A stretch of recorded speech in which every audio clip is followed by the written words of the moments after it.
மனோரமா அம்மாட்ட வந்து அந்த பர்டிகுலர் இதை வந்து நீங்கள் சாட்சி வந்து சொல்லும்போது இந்த மாதிரி மாற்றி சொல்லணும்னு சொன்னாங்க. நாகேஷ் ஃபேமிலிக்கு சாதகமா? ஆமாம். அந்த அம்மாவும் சரின்னு சொல்லிடுது.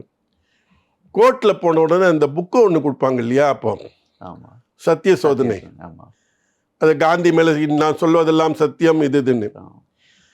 இந்த அம்மா வந்து இந்த கிராமத்தில் வளர்ந்ததுனால சத்தியத்துக்கு கட்டுப்பட்டவங்க படணும் அப்படிங்கிற ஒரு மென்டாலிட்டி வந்துடுது.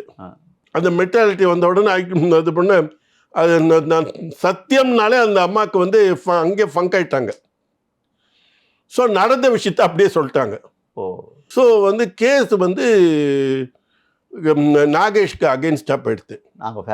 ஆமாம், அதுதான் பிரச்சனையாச்சு. எனக்கு தெரிஞ்சு இதுதான் பிரச்சனை. ஏன்னா அப்படின்ட்டு அந்த அம்மாவுக்கு வந்து அந்த அம்மா மேலே தப்பு சொல்ல முடியாது. ஏன்னா அவங்க அந்த மாதிரி வழக்கம் உள்ளவங்க.